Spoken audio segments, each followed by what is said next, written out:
Hi, guys. We are back. I'm glad to see everyone's back. So, in this section, we are going over where you get your food. In the previous sections, we've gone over where food comes from, how it's actually grown, and where it comes from. And in this section, we're talking about where you get it. So, we're going to go over the 6 areas or the 6 places where you can get your food that you see here on this slide. The first one is you grow it yourself. The second one is local farms and co-ops. We went over both of these things in the previous section as well, so I'm going to just touch on them here. But I want you to get a whole idea when you think about where am I going to get my food today? You can start to think about from one side of the scale, grow yourself. Next, local farms and co-ops. Next, farmers markets. Next, online delivery, health food markets, and then finally supermarkets. And you'll be familiar with some of these, maybe not some other ones, but this is mainly for the kiddos that I just want to give a glimpse of all these different places where you can get your food. Not where it comes from. Where it comes from is the earth and from plants and animals, and you can grow it yourself. You can get it from farms, little farms, big farms, or big industrial farms. But this is more of a practical lesson on where you can actually go to get your food. Okay, it doesn't just show up in the refrigerator. All right, so the first one we have here is grow your own. I have 3 ways here for you to just get started on growing your own food. One is just an egg carton garden. We went over this again in the previous lesson in more detail, so I'll just touch on it here. You just get an egg carton, you fill it with some soil. You can get some soil from your backyard, from the neighborhood, or you can buy some from the store. You put a seed in it. You can get seeds from the vegetables that you have in your house already. You can go to the store and buy, say, a tomato and take some of the seeds out of that, or just cut a slice of the tomato and put it in there. Or you can go to the nursery, the plant nursery, and you can buy packets of seeds. Lots of ways to get seeds. Put one in there, keep it moist, put it by the windowsill, let it get some sun, and it will sprout just like you see here. Really fun, easy, cheap, basically free way to start getting an idea of how things grow. Another way that you can grow plants at your house is just by using patio porch pots and planters. So anything that you have, it can be a toy bin, it can be an actual pot, it can just be a cup, anything that you have.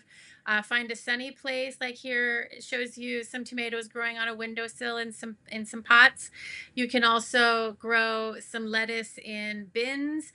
Make sure the bottoms, drill a few holes in the bottoms or poke a few holes with a screwdriver in the bottoms, fill it with dirt, put some seeds in it, and you can grow. And you can do this anywhere.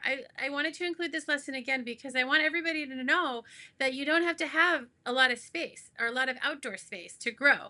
You can do it on a patio, you can do it on a windowsill, you can do it just in your kitchen, you can do it just in your living room, wherever you have a sunny spot where you can put any kind of container, big or small, you can start to learn to grow your own food. So those are 2 good ways to get started.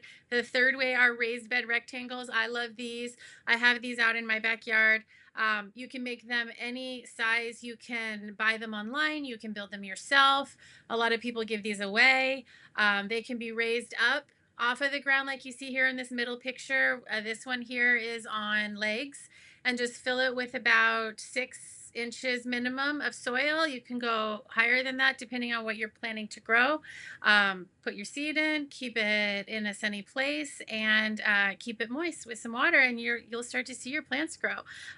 People have been growing plants for thousands and thousands of years. And while there's all kinds of complicated gardening techniques, it's really quite simple. You can do internet searches to find out what plants are in season. You can go back to the previous lesson, print out my fridge posters, and you'll see what plants are in season. Plan for about 3 months ahead of that season to start planting, and by the time that season rolls around, your plants will be ready to harvest. So say you want to grow some lettuce, right? And you want to harvest it in April. Start thinking about in about February, planting your lettuce seeds, and they'll start to grow. Some things grow really fast, some things grow slower. You can find that all on the internet. I have another course all about gardening, but for right now, I just want you to see, the point of this lesson is for you to see how easy it is to get started and how you can do it. So here's some other examples of some indoor and small space gardening. These examples are using hydroponics, that you don't even need soil to grow. literally, if you just take some vegetables like onions, if you cut an onion in half and just put it in a container or a little baking dish filled with water, the roots at the bottom, the little hairy parts at the bottom, will start to grow, and the middle of the onion will start to grow up, and you'll have new onions. You can do this with lots of different things. And again, in our gardening course, we'll go into more detail on how to do that. But kids, I just want you to see what's available and what's out there. Here in the middle, we have this PVC pipe, this squirrely one here. It's just PVC pipe that's been put together. Some holes have been drilled in it. It's been filled with some soil and some seeds, and there you go. You have a beautiful kind of feature piece here, and you're growing your own food.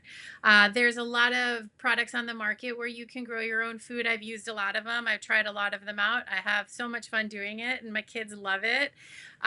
You can buy these products, fill them with soil. Some of them are self-watering, um, and you can watch all of your plants grow. Here on the very right-hand side here, you see an avocado seed. Put some toothpicks in the avocado seed, lay it on a glass of water in a little bit of water, and it will start to sprout. So guys, I'm telling you, seeds want to sprout. They want to sprout so badly. And if you give them a little bit of attention and a little bit of love, they will sprout. Whether you use a complicated system or one of these store-bought systems, or you make your own system, there's so many ways to get started with growing. It's awesome and it's super fun, and kids love it. You guys are going to love it. So I can't wait for you guys to get started. Basically, all you have to do, this slide just shows you what to do. You pick a veggie, pick a container, pick a sunny place, get some seeds. You can just get them straight out of the vegetables you have in your fridge, or you can buy them from the store in packets. Get some soil, plant your food, water it daily, and watch it grow. It's really easy, and I would love for all the kids across the entire United States and anywhere else in the world where you're watching this to just try it. Just try it. It's free, it's easy, and once you see that you can grow your own food, you can move on from there. You can just try it one time and do a small little plant, and then you'll see how satisfying it is and how fulfilling it is to grow your own food. And you can end up with a garden like you see up here on the top with these arches, and here on the top also with these rows and all these beautiful vegetables, or you can just have fun with a little tiny garden in your 8 cartons. But the point is start growing something. I want you to see how seeds work. In every single little seed, there is the complete DNA sequence for the entire plant, and it will produce so much food for you, and it will be so fun to watch. And I just want you to get an idea of how this works in nature and how you can do it yourself. This is how we were meant to eat, and I'm excited for this part of it, for the gardening and the growing part. So this is here just to get you started. Have fun with it, and I'll see you in the next lesson.